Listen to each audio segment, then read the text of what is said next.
أمتنا تشبه بنيانا وليبقى البنيان قويا، نتعاون في الخير جميعا، نتكاتف في الحق سويا، ولننشر في كل مكان أخلاقا فاضلة عليا السلام عليكم ورحمة الله تعالى وبركاته. بسم الله والحمد لله والصلاة والسلام على أشرف خلق الله سيدنا محمد وعلى آله وصحبه أجمعين. أهلا وسهلا ومرحبا بكم أعزائي المشاهدين والمشاهدات في موضوع جديد، وإن شاء الله في هذه الحلقة نكمل ما بدأناه في الحلقة السابقة، موضوعنا معنى للحياة وكيف نجد معنى لحياتنا. واليوم إن شاء الله حنتطرق لجودة الحياة. الإنسان عنده معنى حياته أكيد حيكون عنده طريقة أنه يجود حياته. هذه تقريبا مصطلحين زي ما يقولوا وجهين لعملة واحدة. معنى الحياة يؤدي إلى جودة الحياة. الإنسان اللي عنده معنى لحياته حتكون حياته جيدة، حتكون حياته إيجابية. طيب هل حياتنا يعني إحنا دائما من خلال حلقاتنا ومن خلال برنامجنا نطرح أسئلة كثيرة. هل حياتنا مليئة بالفرص؟ هل نحن أقوياء أم الظروف هي التي أقوى مننا التي نعيشها؟ كيف نستطيع أن نحول المعاناة إلى تطور وإرادة قوية؟ يمكن ذكرنا في الحلقة السابقة هنالك نوعين من المعاناة، نوعين من الضغوط اللي تمر على الإنسان، المعاناة اللي هي ضرورية وغير ضرورية. هل لنا إرادة قوية نواجه هذه الضغوط؟ يعني إذا كانت من أي نوع، ضرورية أو غير ضرورية. هذه الأسئلة وغيرها من الأسئلة الكثيرة جدا يعني يمكن تمر علينا في حياتنا وتمر علينا من خلال يعني جلساتنا ويعني مع أصحابنا ومع أصدقائنا وحتى مع طلابنا، يعني حقيقة مع طلابنا اللي ندرسهم في الجامعة وكذا. طيب نجد إنه في حياتنا اليومية تجد بعض الناس يكون يعني تلقى شخص عنده وسائل للعيش وإمكانيات مادية، لكن ليس لديه هدف. يعني تجد إنه واحد ما شاء الله ربنا أكرمه، يسكن في سكن مريح، يعني يمتلك سيارة، عنده مصدر دخل، لكن مع ذلك تجد إنه هذا الشخص ما له معنى. يقول لك أنا ما حاسة أنا مرتاح، ما أشعر إن أنا في شيء أنا أعيش من أجله. يعني بمعنى إنه هذا الشخص يفتقد معنى لحياته. معناه هذا الشخص ما يعرف هو هل فعلا ما هو الهدف اللي يعيش من أجله. وهذا الموضوع اللي كان يعني تطرق إليه العالم النفسي فرانكل، اللي هو عالم النفس النمساوي، اللي كان هو في معتقل، كان سجين في سجن النازية أيام الحرب العالمية الأولى. هو طبيب نفسي، وكان هو من أصل يهودي، أخذوه في السجن ضمن أيام السجن في النازية أيام هتلر، وعانى من خلال وجوده في السجن حقيقة. يعني هذا السجن اللي هو المعاناة اللي تعرض إليها، هذا النوع من المشاكل والضغوط اللي تعرض لها، خرج من السجن وهو عالم نفسي. الآن نظريته تدرس في علم النفس الإرشادي. يعني تحول من خلال هذا السجن، وهو كان يعني يمتلك سبحان الله وهو طبيب، يعني ما انكسر. يعني كان يلاحظ يعني حتى في السجن كيف معاناة السجن وطريقة تعذيب السجناء في السجن النازية. ويمكن هذه من القصص المعروفة في التاريخ. كل أشكال العذاب في السجن كان موجود يعني، وكان يشاهد بشكل يومي هذه المعاناة بالنسبة للسجناء. يعني كان السجين اللي عنده بعض الإعاقات يعطوه صابونة ويأخذوا له غرفة، وهذه الغرفة عبارة عن غرفة الموت، وهو ما يدري السجين أنه هو الآن يعني حياته حتنتهي في هذه الغرفة، ويقتل وبالغاز، يعني يموت في هذه الغرفة وهو بالغاز. وتكون هذه المشاهد متكررة بالنسبة للسجناء في السجن. فيروي قصة والتي خرجت منها نظرية الإرشاد الوجودي أو إرشاد بالمعنى. هذا العالم المشهور عالم فرانكل كيف استطاع من خلال هذا السجن أن يلاحظ واستوحى واستخلص نظريته المعنى للوجود. أنه بعد السجناء رغم هذه المعاناة، رغم العذاب اللي كانوا هم يشاهدوه بشكل يومي، لكن كان عندهم معنى لحياتهم. فوجد أنه في بعض السجناء أنه بصحة جيدة، وبعد السجناء منهارين نفسيا، وتظهر عليهم بعض الأمراض اللي هي تكون أمراض جسد عضوية، لكن نتيجة للاكتئاب ونتيجة للقلق، نتيجة لعدم الراحة النفسية اللي هم يعانوها في السجن. فسأل يعني دراسة تجريبية، سأل المجموعة اللي هي يعني متمالكة أو متماسكة أو قوية يعني، فوجد إنه المجموعة اللي كانت بحالة جيدة كان يقول إحنا عندنا هدف، أنا عندي أمل إن أخرج من السجن، أنا عندي أسرتي، عندي زوجتي، عندي أطفالي، عندي عملي، عندي وظيفتي. فكون إن الإنسان يكون عنده معنى لحياته، يتحمل المعاناة، يتحمل هذه المعاناة في سبيل إن أنا متفائلة إن راح أخرج من هذا السجن. وهذا هو تقريبا المستوحى، الدروس المستفادة من هذه النظرية ومن قصة أو عالم النفس هو عالم فرانكل، كيف كان وهو عنده كتاب إيجاد معنى للحياة، وكم كتاب مشهور جدا.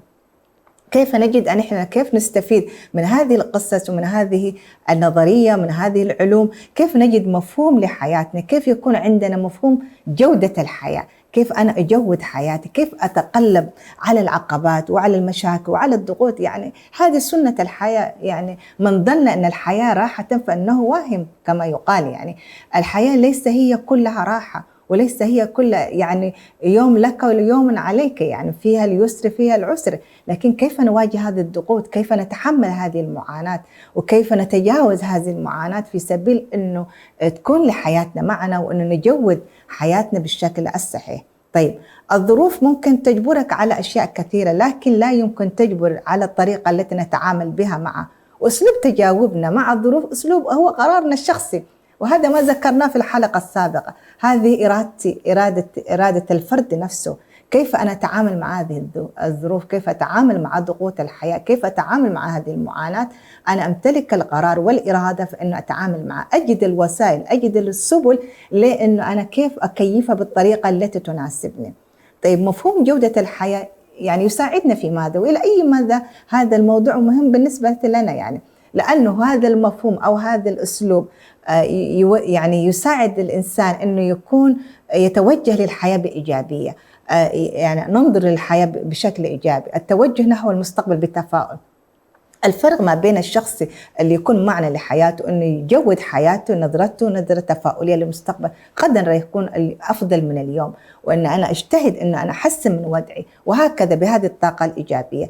يساعد كذلك على اكتشاف الجوانب الإيجابية والقدرات الفردية في حياتنا، وده يمكن ذكرناه كذلك في الحلقة السابقة.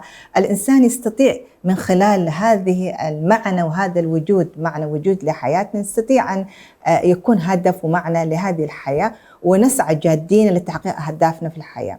عندنا مثال مثلا الأم اللي هي تتحمل آلام وتحمل تعب التربية وكل، لأنه هي لها معنى لحياتها، أنه تربى أبنائها ويكون أجيال ويكون أبناء صالحين في سبيل هذا الهدف، في سبيل إخراج الأبناء أنه يكونوا هم يعني امتداد لها بطريقة صحيحة. تتحمل المعاناة. الجندي اللي يدافع عن وطنه، هذه القيم هو، لأن الجندي بالنسبة له معنى الحياة أنه يحافظ على أرضه، وأنه يكون يسمو بهذا المعنى. وكذلك الأب، يعني كيف يضحي من أجل أبنائه، كيف يتحمل معاناة العمل وضغوطها في سبيل الهدف أنه وادع معنى لحياته، أنه يؤسسها، يعني يخرج أن أبنائه يكون يعني بالنسبة له الأبناء كمشروع استثمار، أنه يكون أبنائهم يكون لهم دور في هذا المجتمع.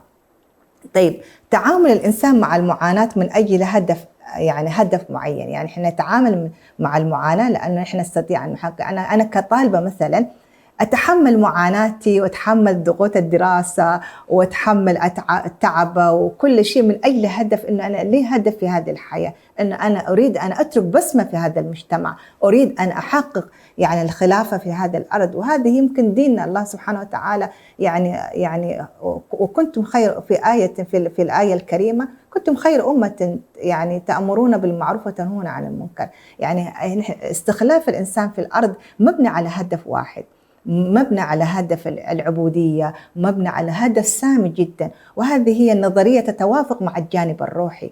المسلم عنده هدف في الحياة، يعني الإنسان يعني دائما اللي يتحلى بإيمان ويتحلى بعلاقته بتكون يعني بالله سبحانه وتعالى علاقة قوية، دائما حياته لها معنى ويسعى أن يحقق هذا المعنى في الحياة.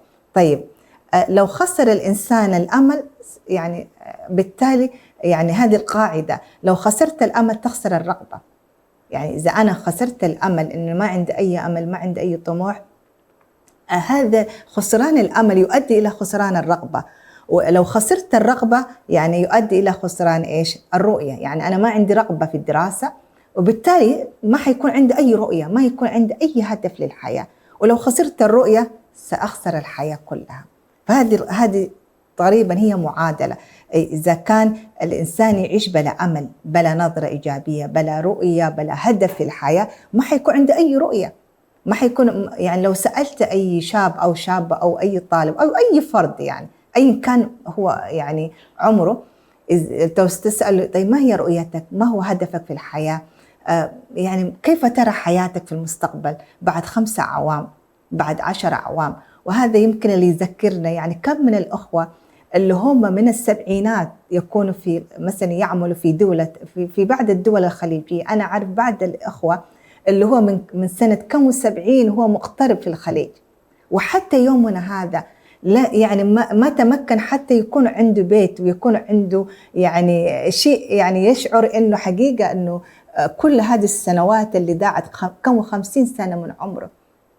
الآن لو حسبناها بحساباتنا، الشخص اللي يكون عنده هدف ومعنى لحياته، كل لحظة تمر من حياته لها مكانة. يعني كل لحظة تمر من وقتنا، كل دقيقة بتمر من عمرنا لها معنى، بمعنى إنه أنا يعني بما أنه واضع هدف لحياتي، إذا كنت طالبة، موظفة، أي كانت هي مكانتي الاجتماعية، فإذا كان أنا لي هدف واضح، أدع مثلا أنا في خلال 10 سنوات أنا اقتربت، أنا موظفة في هذه المؤسسة اللي 5 سنوات.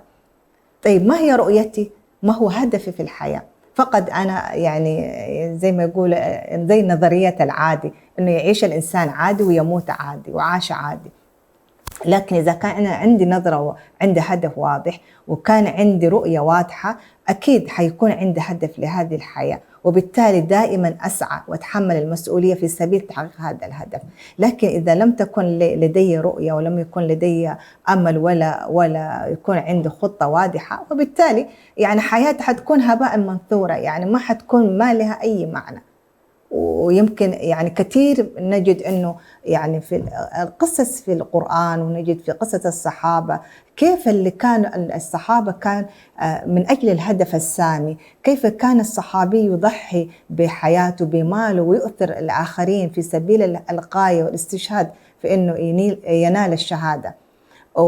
ويمكن هذه تجسد لنا، هذه الحلقة تجسد لنا حياة الأنبياء، كيف كانت حياته من أجل الهدف السامي، من أجل معنى للحياة، كيف تحملوا أعباء الرسالة وأعباء يعني الدعوة، تحملوا في سبيل الدعوة كثير يعني الأذى. وعندنا قصة سيدنا محمد عليه الصلاة والسلام، كيف كان يعني أذوه أهله وقومه وشعبه، يعني قريش، وهاجر إلى المدينة، ومعاناته مع أهل الطائف. هذه كلها تجسد إنه بما أنه يعني الإنسان عنده هدف وعنده معنى للحياة، يتحمل في سبيلها الكثير من المعاناة. وأنا يمكن أوجه يعني قبل الختام، يعني يمكن أوجه رسالتي أولا لنفسي ولكل المشاهدين والمشاهدات بمختلف أعمارهم، أن ندع لأنفسنا أهداف. إذا كنا نحن في السابق ما كان عندنا رؤية واضحة، وما كان عندنا هدف واضح، ونحن ما نتحسر على 30 عام مثلا قضيته أنا في أوروبا، ولا في كندا، ولا في أستراليا، وأنا الآن يعني أراجع حساباتي، إذا فقدت الهدف في السابق فألحق ما تبقى. أن تأتي متأخرا خير أن لا تأتي. فالآن ماذا يعني عندنا الوقت، بما أن احنا نعيش ما زلنا في هذه الحياة، نستثمر كل دقيقة أنه أنا أجدد الآن العهد مع نفسي أن يكون عندي هدف في هذه الحياة، لأنه وجود الهدف في الحياة بيدي معنى للحياة، يؤدي معنى للحياة. إذا كان في بعض المهارات أنا ما اكتسبتها في السابق الآن اكتسبها. ويمكن يعني تستحضرني قصة، وأنا في مرحلة أحضر الدكتوراه التقيت يعني سبحان الله بطالبة دكتوراه وهي في تقريبا في السبعينات من عمرها. فاندهشت، يعني حقيقة هذه القصة كانت ملهمة بالنسبة لي أنا. إذا كانت هي عمرها كم 70 سنة جاءت عشان تحضر دكتوراه وتسعى لتحقيق أهدافها، فما بالكم بالشباب بناتنا وأبنائنا. فيعني أنا أقول إن إحنا ما زلنا نحن لدينا الوقت، لدينا الفرصة، يعني لا نتحسر على الماضي، لكن الآن نخطط للمستقبل، وأن يكون مستقبلنا أفضل من ماضينا بإذنه تعالى. ويعني أرجو أن تكون يعني حقيقة هذه الحلقة والسابقة تكون تجدد فينا بعض الخطط لحياتنا. حقيقة وصلنا لنهاية حلقتنا. نستودعكم الله إلى أن نلقاكم في الحلقة القادمة بإذنه تعالى. السلام عليكم ورحمة الله تعالى وبركاته. أمتنا تشبه بنيانا وليبقى البنيان قويا، نتعاون في الخير جميعا، نتكاتف في الحق سويا، ولننشر في كل مكان أخلاقا فاضلة عليا، ولنبذل